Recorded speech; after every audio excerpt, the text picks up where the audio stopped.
Mesdames et messieurs, bonjour. Alors aujourd'hui, nous allons vous présenter le nouveau modèle qui est sorti, notre nouvel Audi Q4.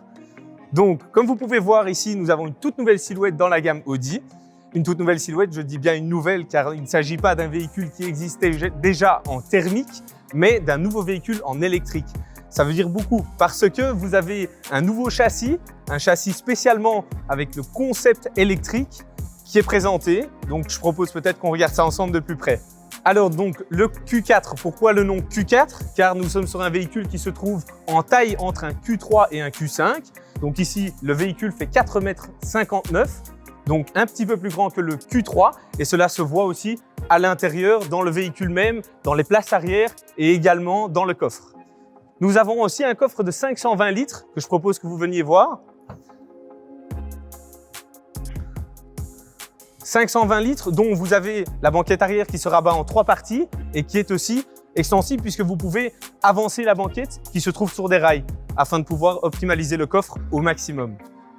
Donc voilà, je suis ici assis à bonne hauteur et à bonne distance afin de pouvoir regarder derrière ce qu'il restera pour les passagers. Donc je suis très bien assis. Nous avons ici des sièges confort. Bien sûr, il y a beaucoup de différences d'intérieur. Vous le verrez chez votre concessionnaire, il y a 11 intérieurs différents au niveau des sièges, des coloris, etc. Et ici, nous avons un tout nouveau volant Q4. Donc, le tout nouveau volant qui sera probablement à l'avenir aussi sur nos autres véhicules. Donc ici, au niveau multimédia, nous sommes sur un écran qui est comme dans tous nos autres véhicules, touchscreen et très facile d'utilisation. Donc le GPS, bien évidemment, la navigation donc peut être mise sur l'écran du milieu et également nous pouvons changer l'écran du milieu, agrandir ou rapetissir les compteurs. Donc ça, c'est vraiment très facile et comme je dis, l'utilité de l'écran est quand même une des choses principales que nous utilisons dans le véhicule, bien sûr, après le fait de rouler avec. Donc maintenant, je propose que nous passons à l'arrière afin de voir justement au niveau des jambes si nous avons plus de place que dans un véhicule qui serait éventuellement plus petit, ce qui paraît très logique. Donc ici, vous avez, comme vous voyez, je fais 1,86 m. Au niveau de la tête, j'ai encore une 5 ou dizaine de centimètres de place. Et au niveau des jambes, je suis assez confortable. Donc aucune plainte de ce côté-là.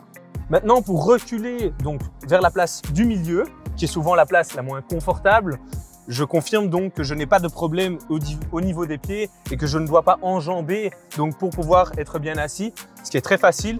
Et je vous avoue que voilà, pour cette place au milieu, je suis très confortablement assis.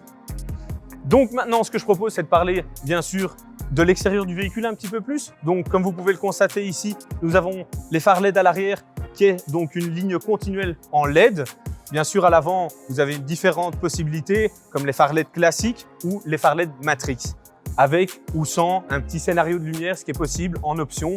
Bien évidemment, je propose de voir ça peut-être chez votre concessionnaire, ce qu'il peut vous proposer comme scénario de lumière, phare LED avant-arrière. Et il y a beaucoup de différences et de possibilités au niveau de l'esthétique du véhicule. Ça, c'est quand même assez important parce que aujourd'hui, je pense que c'est quand même une des choses importantes, c'est que le véhicule soit esthétiquement comme il nous plaît. Au niveau des motorisations, nous avons la motorisation 35 qui donne une autonomie jusqu'à 320 km, également la motorisation 40 qui monte jusqu'à 520 km. Et le moteur existe également en quattro, 4 roues motrices, qui permet bien évidemment de faire des kilomètres également, mais pas autant que le moteur 40 qui propose 520. Nous serons plus vers les 450 km en 4 roues motrices, ce qui est logique, ça va impacter la batterie. Maintenant, si vous avez plus de questions et que vous souhaitez avoir une offre personnalisée sur ce véhicule que j'ai derrière moi, je vous propose de prendre contact avec vos D'Ieteren Centers. Nous en avons un sur Drogenbos ou sur Zaventem. Donc je vous dis à très bientôt. Au revoir.